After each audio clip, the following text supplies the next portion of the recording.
Hello साथियों, नमस्कार। आपने देखना शुरू कर दिया है आपका अपना YouTube channel DS Mishra official और आपके अपने चैनल पर इस बड़े और लेटेस्ट अपडेट वीडियो के साथ आपका हार्दिक स्वागत है। और यह वीडियो संबंधित होगा शिक्षकों के ट्रांसफ़र को लेकर के, जो विभाग से बड़ा अपडेट आ रहा है। और ट्रांसफ़र के इस बड़े अपडेट में जो बातें निकल कर के आ रही है, उसके आलोक में एक बार फिर से पूरे बिहार में बड़ी उलटफेर की तैयारी में शिक्षा विभाग है।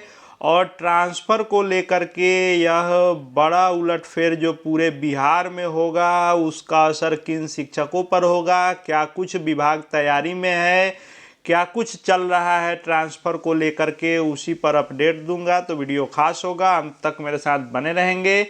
और यदि चैनल से अब तक नहीं जुड़े होंगे तो चैनल को सब्सक्राइब करके बेल आइकन को प्रेस कर लेंगे। आगे भी आपके लिए जो भी अपडेट आएंगे आप तक पहुंचते रहेंगे। तो हम सभी जान रहे हैं कि ट्रांसफ़र को लेकर के एक बार फिर से नई नीति बनाने से लेकर के कई महत्वपूर्ण कार्यों को लेकर के कुछ दिन पहले आपको ये पत्र दिखा होगा। और यह पत्र निकला था मार्च में, 19 मार्च को यह पत्र जारी किया गया था। और इस पत्र के अनुसार सभी राजकीयकृत प्राथमिक हो, मध्य हो, माध्यमिक हो, उच्च माध्यमिक हो, इन विद्यालयों में शिक्षकों के स्थानांतरण नीति, विद्यालय में शिक्षकों के संख्या के संबंध में मानक मंडल तैयार करने तथा विद्यालयों में शिक्षकों का समानुपातीकरण करने हेतु एक समिति का गठन किया गया था। कब? तो 19 मार्च को।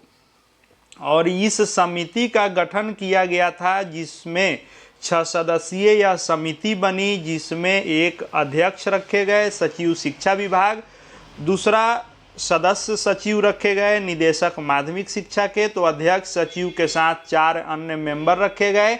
और यह 6 सदस्यीय समिति बनाई गई, जिसको 15 दिनों के अंदर रिपोर्ट सौंपना था। लेकिन 15 दिनों के अंदर समिति रिपोर्ट तो नहीं सौंप सकी। इसी बीच सरकार में बड़ा उलटफेर हुआ। बिहार सरकार, जो नई सरकार गठित होनी थी, जिसको लेकर के सरकार का, विभाग का सब काम कुछ दिनों के लिए रुक सा गया था। उसी में ये भी कार्य रुका हुआ था। लेकिन एक बार पुनः यह समिति एक्टिव हो गई है और समिति ने अपना काम करना शुरू कर दिया है। समिति 1-2 बार ऑनलाइन बैठक भी कर चुकी थी, लेकिन सोमवार के दिन समिति ने टेबल टॉक किया है, यानी आमने सामने बैठ के इस स्थानांतरण पॉलिसी के विभिन्न मुद्दों पर इस 6 सदस्यीय समिति ने बातचीत की है और मसौदा तैयार किया है। हालांकि अभी फाइनल किसी भी निष्कर्ष पर समिति पहुंचकर अभी रिपोर्ट नहीं सौंपी है। और इसकी संभावना है कि एक बार और बैठक होगी, उसके बाद समिति रिपोर्ट सौंपेगी। लेकिन जो आपने यह प्रिंट मीडिया के माध्यम से खबर पढ़ी होगी, तो आपको ये भी ज्ञात होगा कि शिक्षकों के स्थानांतरण को जो नई नीति बनाई जा रही है वह जल्द जारी की जाएगी। और जो समिति 6 सदस्यीय है, उसकी दूसरी बैठक में इस नीति पर मंथन हुआ है। दूसरी बैठक का सेंस, पहली बैठक जो ऑनलाइन हुई थी और दूसरी बैठक जो सोमवार के दिन हुई थी। और कमेटी के सभी सदस्य आपस में बैठ के इस पर बात किए, सभी ने अपने अपने सुझाव दिए हैं। और उस सुझाव के बाद समिति फाइनल निष्कर्ष पर पहुंचते हुए इसको ड्राफ्टिंग करके और इसको एक नियम के रूप में, नीति के रूप में विभाग को सौंपेगी। विभाग उसकी समीक्षा करके और उस नियमावली को लागू विभाग कर देगा। और विभाग के द्वारा जब वह लागू हो जाएगा तो वहीं नई स्थानांतरण नीति के रूप में पूरे बिहार में सभी शिक्षकों के लिए लागू होगा। अब बात आती है कि आखिर चल क्या रहा है और समिति किस ओर अपना मंतव्य दे रही है। तो जो जानकारी निकल करके आई है और जो वहाँ से बातें निकल कर के आई है कि समिति ने विशेषतः किस पर मंथन किया है, तो मंथन इस बात पर चल रहा है कि जो पिछले चरण में लगभग 1.25 लाख लोगों का जो ट्रांसफ़र हुआ, तो आनन फानन में विभाग ट्रांसफ़र तो किया, ट्रांसफ़र को लेकर के बहुत सारा आवाज़ उठाया गया था, जिसको लेकर के सरकार और विभाग ने अपने विभाग की किरकिरी होने से बचने के लिए आनन फानन में ट्रांसफ़र स्पीडली किया। लेकिन उस ट्रांसफ़र से पूरे बिहार में छात्र शिक्षक अनुपात या स्कूलों का जो मानक होना चाहिए वह पूरा सिस्टम गड़बड़ हो गया।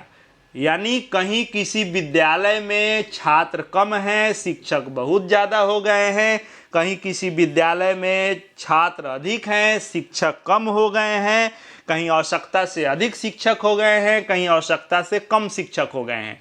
तो इस समिति ने भी पहला यही अपना जो बैठक किया है समिति ने, तो पहला इसी बात पर मंथन हुआ है कि पिछले ट्रांसफ़र में जो संतुलन इधर उधर हुआ है, पहले उसको संतुलित करना जरूरी है, तब सामान्य रूप से स्थानांतरण की प्रक्रिया शुरू की जाएगी। यानी पहले मानक मंडल तैयार करने पर बात हुआ है कि पहले मानक मंडल तैयार किया जाए और उस मानक मंडल के द्वारा इन शिक्षकों का समानुपातिकरण विद्यालयों में किया जाएगा। मानक मंडल तैयार करने का सेंस ये होगा कि जैसे मान लीजिए कि ये 3 प्रकार के विद्यालय हैं।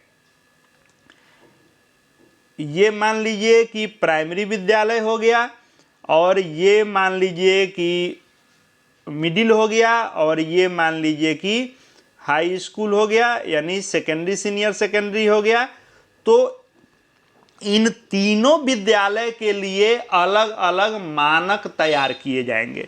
जैसे प्राथमिक विद्यालयों के लिए कक्षा 1 से 5 तक पढ़ाई होती है, तो न्यूनतम कितने शिक्षक यहाँ होने चाहिए।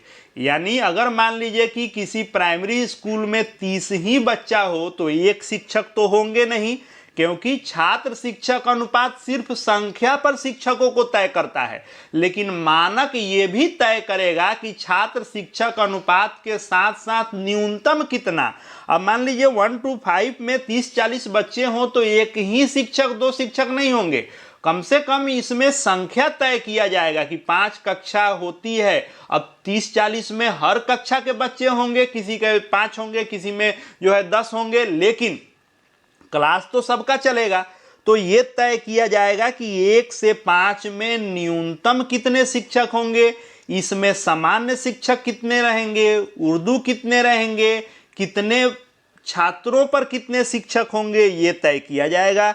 फिर जो मध्य विद्यालय हैं 1 से 8 तक, उसमें तय किया जाएगा कि इसमें न्यूनतम कितने शिक्षक होंगे और छात्र शिक्षक अनुपात में कैसे तय किया जाएगा, और साथ ही साथ सब्जेक्ट वाइज, चूंकि मध्य विद्यालय में विषय वाइज शिक्षक हो जाते हैं, तो 1 to 5 भी इसमें है, तो 1 to 5 के लिए अलग होगी व्यवस्था और 6 to 8 के लिए अलग व्यवस्था होगी। तो 6 to 8 में प्रत्येक विषय में कितने कितने शिक्षक होंगे न्यूनतम, तो यह तय किया जाएगा। वैसे ही उच्च विद्यालय हैं या उच्चतर विद्यालय हैं, माध्यमिक अथवा उच्च माध्यमिक हैं, तो इसमें तय किया जाएगा छात्र शिक्षक अनुपात क्या रहेगा, किस विषय के कितने शिक्षक होंगे। यानी यूं कहें तो कक्षा 1 से 12 तक के सभी विद्यालयों के लिए सबसे पहले मानक तैयार होगा, और मानक ये तैयार होगा कि छात्र शिक्षक यानी स्टूडेंट टीचर का अनुपात क्या रहेगा, फिर जो है न्यूनतम कितने शिक्षक किस विद्यालय में रखे जाएंगे, प्राथमिक मिडिल मध्य से लेकर माध्यमिक उच्च माध्यमिक तक न्यूनतम कितने होंगे, उसके बाद विषय वाइज कितने होंगे, जिस कक्षाओं में विषय वाइज शिक्षक होते हैं। तो इन कई पहलुओं को ध्यान में रखा जाएगा, जिसमें छात्र शिक्षक अनुपात, विद्यालय का स्ट्रेंथ जो है, क्लास कितना तक है, उस अनुसार न्यूनतम कितने, चाहे बच्चे कितने भी हों लेकिन न्यूनतम भी तय करना होगा, साथ में विषय वाइज कितने। तो इन चीज़ों को लेकर के जो मानक तैयार किया जाएगा, अब उस मानक के अनुरूप सभी विद्यालयों का, एक तरह से कहें तो सभी विद्यालयों का डेटा लेकर के एक बार बड़ी संख्या में रेशनलाइजेशन किया जाएगा, समानुपातीकरण किया जाएगा, और जिन विद्यालयों में जो मानक तय होगा, जो नियम तय किए जाएंगे कि न्यूनतम कितने शिक्षक, किस विद्यालय में कितने शिक्षक, कितने छात्र पर कितने शिक्षक, किस विषय के कितने शिक्षक, उसके अनुसार जैसे एक विद्यालय में आवश्यकता से अधिक शिक्षक हैं, इसमें कम है, तो इसमें से इसमें डाला जाएगा। यदि मान लीजिए कि किसी में ज़्यादा है, किसी में कम है, तो यह संतुलन बनाया जाएगा। अब इस संतुलन को बनाने के लिए कुछ शिक्षकों को पंचायत से बाहर जाना पड़ेगा, कुछ शिक्षकों को प्रखंड से बाहर जाना पड़ सकता है, कुछ शिक्षकों को जिले में कहीं भी जाना पड़ सकता है, तब जाकर के यह संतुलन बनेगा। अभी तक जो प्रखंड स्तर से आवश्यकता से अधिक, आवश्यकता से कम शिक्षकों का अनुपात जो बनाया जा रहा है वह फिट नहीं बैठ रहा है, क्योंकि शहर के आसपास के जो भी प्रखंड हैं उसमें संख्या अधिक है, और जो दूर का इलाका है, जो दूर के ब्लॉक हैं, वहां संख्या कम है। इसलिए ब्लॉक के अंदर सिर्फ करने पर नहीं बैठ रहा है यह जो संतुलन है। तो एक बार जिले में भी कहीं किया जा सकता है, तो एक बार बड़ी उलटफेर की तैयारी में शिक्षा विभाग है और बड़ा उलटफेर देखने को मिल सकता है। अब किन शिक्षकों को हटाया जाएगा, इसके लिए भी समिति अपना नियम तय करेगी कि किसी विद्यालय में आवश्यकता से अधिक हैं तो किन शिक्षकों को उसमें से हटाकर दूसरे में डाला जाएगा, उसका जो है क्या फॉर्मूला होगा, क्या उसका आधार होगा, वह भी तय होगा। तो एक बार नए सरकार के बनने के बाद विभाग फिर से हरकत में आया है, और स्थानांतरण को लेकर के बड़ा अपडेट यही है कि स्थानांतरण की प्रक्रिया शुरू होगी, उससे पहले मानक तैयार करके विभिन्न विद्यालयों के लिए और शिक्षकों का रेशनलाइजेशन, समानुपातीकरण किया जाएगा, ताकि सभी विद्यालयों में शिक्षक अनुपातिक हो सके। उसके बाद सामान्य तौर पर ट्रांसफर की प्रक्रिया शुरू की जाएगी। यही अब तक का अपडेट है। आगे जो भी इसमें और बातें निकल करके आएंगी आपके लिए लेकर के आऊँगा। चैनल से जुड़ जाएंगे, चैनल को सब्सक्राइब करके बेल आइकन को प्रेस कर लेंगे। साथ ही हमारे Telegram channel DS Mishra official से जुड़ सकते हैं, वहाँ भी हर अपडेट आपको मिलते रहेंगे। इस वीडियो को देखने के लिए आपका बहुत बहुत धन्यवाद।